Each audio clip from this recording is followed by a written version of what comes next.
আমার হাতে যে বইটা দেখতে পাচ্ছ, আমি গ্যারান্টি দিয়ে বলতে পারি এটা হচ্ছে তোমার কলেজ জীবনের সবচাইতে অবহেলিত একটা বই। অনেকে হয়তো এটা বিক্রি করে কুটকুটি খেয়ে ফেলছো, বা যাদের কাছে আছে এটা ঘরে পড়েই রয়েছে, কেউ কোনোদিন খুলেও দেখে না যে বইয়ের মধ্যে চলে কী আছে। আমরা যে কাজটা করি যে বাজার থেকে একটা গাইড বা নোট বই কিনে এনে তারপর সেখান থেকে মডেল কোশ্চেন প্র্যাকটিস করি। বাট বিশ্বাস করো, তুমি যদি একটু সতর্ক হও আর একটু বোঝো, এখন থেকে এই অবহেলিত বইটাই হয়ে উঠতে পারে তোমার জন্য একটা ট্রাম্প কার্ড। এখন কেন তুমি পড়বা বইটা? কারণ এই বইটা তোমার এজিসি লাইফ থেকে শুরু করে অ্যাডমিশন পর্যন্ত যে কতটা কাজে লাগবে তুমি আসলে চিন্তাও করতে পারবে না। এখন কিভাবে আমি পড়বো? সর্বপ্রথম তুমি যে কাজটা করবা, তুমি হচ্ছে এই বইয়ের দেখো যতগুলো ইউনিট এবং লেসন দেখতে পাচ্ছ, তোমার কাজ হবে প্রত্যেকটা ইউনিট এবং লেসনের নাম মুখস্থ থাকার রীতিমতো। মানে কোন ইউনিটের আন্ডারে কোন লেসনটা আছে এটা তোমাকে একেবারে এক প্রকার মুখস্থ থাকতে হবে বলতে পারো। কারণ ইংলিশে একটা কথা আছে যে ওয়েল বিগান হাফ টান, মানে কোনো একটা কাজ যদি আমরা ভালোভাবে শুরু করি আমরা ধরে নিতে পারি যে সে কাজের অর্ধেকটা আমরা করে ফেলছি। এখন আসো আমি এটা কীভাবে পড়বো এবং কীভাবে এটা আমার কাজে লাগবে তোমাকে আমি একেবারে হাতে কলমে বুঝাই।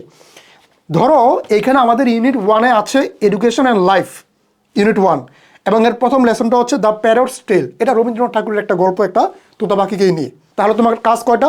3টা। প্রথম কাজ, তোমাকে প্রতিটা ওয়ার্ডের মিনিং জানতে হবে, তোমাকে গোটা প্যাসেজটাকে বাংলা করার অ্যাবিলিটি থাকতে হবে, এবং তোমাকে প্রতিটা ওয়ার্ডের পার্টস অফ স্পিচ নির্ণয় করা শিখতে হবে। ধরো এখানে একটা লাইন আছে এরকম, it hopped and it flew but lacked all sense of manner. পাখিটা লাফাতো এবং উঠতো কিন্তু এর মধ্যে ভদ্রতার যে বোধ বা জ্ঞান সেটার একটা ঘাটতি ছিল।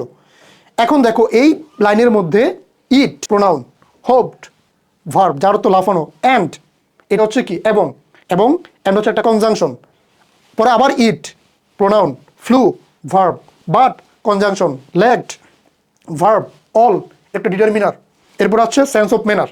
এই সেন্স অফ ম্যানার্সটা হচ্ছে একটা নাউন ফ্রেজ। তোমরা যখন দেখবা যে একটা প্রিপোজিশনের আগের শব্দটা নাউন, পরের শব্দটা নাউন, তখন তোমরা ধরে নিবা যে ওই ফ্রেজটা হচ্ছে একটা নাউন ফ্রেজ। নাউন ফ্রেজ যাচাই করার অনেকগুলো ওয়ে আছে, বাট এটা হচ্ছে একটা ওয়ে। এখন তুমি এই একটা প্যাসেজ পড়ে অন্তত একটা তো শিখতে পারলা। তাহলে আমি কি বললাম, যখন তুমি এভাবে বুঝে বুঝে পড়বা, তুমি এডমিশন সিজনে গেলে দেখবা যে তোমার আসলে পার্টস অফ স্পিচ বলো, সিনোনিম অ্যান্টোনিম বলো, এগুলোর অনেকটা ঝামেলা তোমার শেষ হয়ে গেছে। আর বিশ্বাস করো আমরা এখনো বলি তোমাদেরকে যে যখন তোমরা সিনোনিম অ্যান্টোনিম কই থেকে পড়বা, তোমরা হচ্ছে এই বইয়ের প্রত্যেকটা প্যাসেজের যে গুরুত্বপূর্ণ শব্দগুলো আছে ওই শব্দগুলোর সিনোনিম অ্যান্টোনিম এগুলোই পরীক্ষায় বেশি আসে আমাদের। আর তোমাদের যে ফার্স্ট পার্টের যে প্যাসেজ থেকে এমসিকিউ করতে হয় সেখানে কিন্তু সিনোনিম অ্যান্টোনিম আসে, তাই না?